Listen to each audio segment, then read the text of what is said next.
Hi everyone at ICS and TCN. This is Miss Allison again. I hope you enjoyed my first video on how to make my famous salad. As you know, one of my favorite vegetables is spinach, and so I thought it would be really fun to read out a book called Sylvia's Spinach. And this book is about how Sylvia first starts out not liking spinach and she doesn't want to try it. But then as she grows spinach in her school garden, she comes to love it. Sylvia Spinach by Catherine Pryor.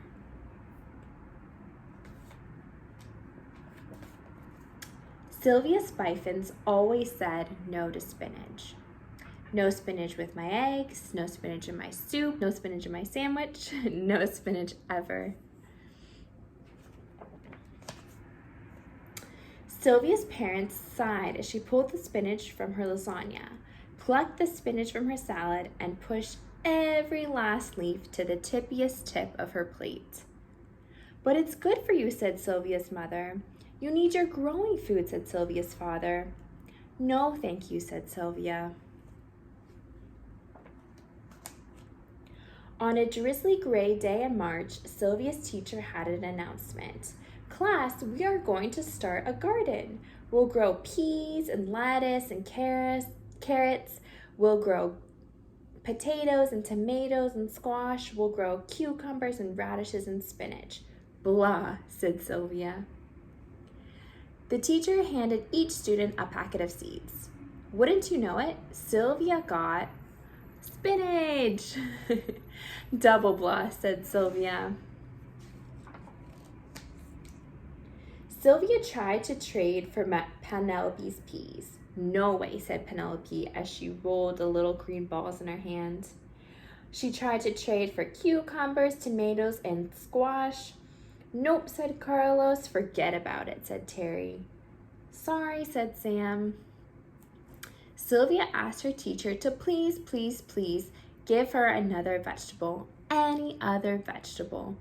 "I'm sorry, Sylvia," said her teacher. "There aren't any more." Sylvia was stuck with spinach. Sylvia tore open the packet and looked at the little brown seeds in her hand. Sylvia's seeds looked so unspinachy. Sylvia followed her teacher's instructions and covered each seed with a thin layer of dirt. Then she sprinkled the seeds with water and put them in the classroom's sunniest window. "Now what?" said Sylvia. "Now we wait," said her teacher.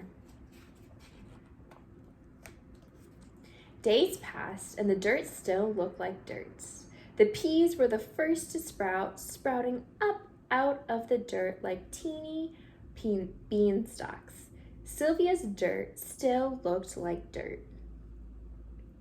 The cucumbers and squash sprouted next, sending 2 round leaves out of each seed. Sylvia's dirt still looked like dirt. One by one, all of the other seeds sprouted. "Stupid spinach," muttered Sylvia.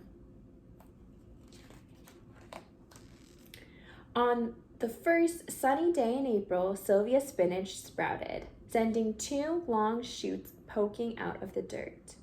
The plants were smaller than Sylvia's smallest finger, but strong enough to push their way towards the sun. "There you are," Sylvia shouted. "My spinach."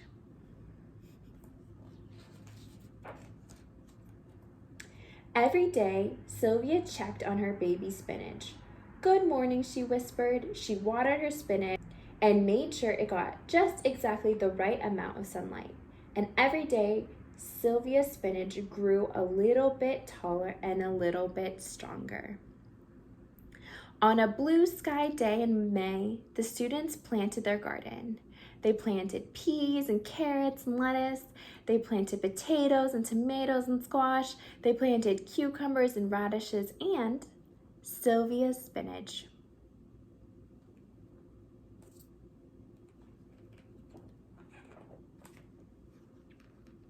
Weeks passed, the sun shone, The rain rained, and every day Sylvia's spinach got a little bit bigger and a little bit rounder. The peas set long wavy shoots up towards the sky. The cucumbers and squash grew big rough leaves that even the slugs wouldn't eat. By the last week of school, Penelope's pea plants had beautiful white flowers, but no peas. Terry's tomato plants had teeny yellow star flowers, but no tomatoes. Carlos's cucumbers and Sam's squash had yellow flowers the size of Sylvia's hand, but no cucumbers or squash. There were only 3 vegetables ready to eat.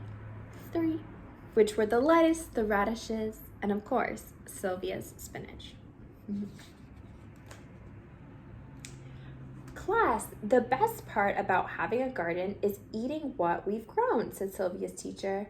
So the class nibbled on fresh lettuce, they bit into fat red radishes, and everyone munched on bright green spinach leaves. Everyone except Sylvia. Sylvia sniffed the spinach. It didn't smell bad. Then Sylvia stuck out her tongue and licked it.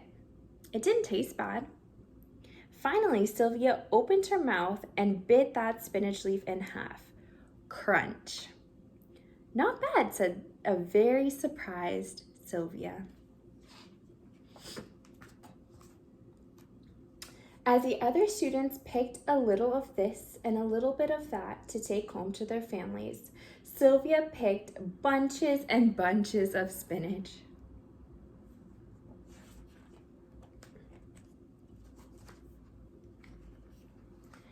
After school, Sylvia raced home to deliver her spinach. Look, Mom, look, Dad, said Sylvia. It's beautiful, said her mother. It looks scrumptious, said her father. But Sylvia, what will we do with it? Asked her mother. You don't like spinach. I tried it, Mom, Sylvia said. It's really good. We can do anything we want with it.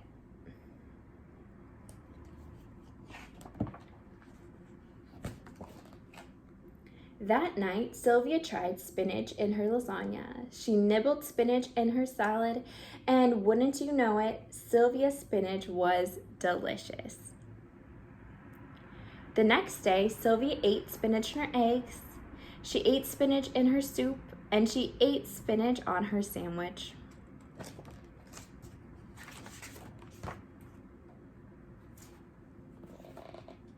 And that was the summer Sylvia Spiffins said yes to spinach. I hope you enjoyed my reading of Sylvia's Spinach. I think it's a really important story because it's all about trying new foods and giving it a chance. When I was younger, I actually didn't really like spinach and I didn't want to eat it. But as I got older and I tried it more, I actually really loved it. And so I'm really glad that I gave it a chance. And so that's kind of what Sylvia did, right? She was able to grow spinach in her garden and give it a chance, and then she came to love it. It's a really important lesson that I hope that you guys can learn, and that's why we always had taste tests in the cafeteria, and I always had snacks during my lessons, because I always want you guys to be able to try things so that maybe it'll become one of your favorite foods as well. Bye!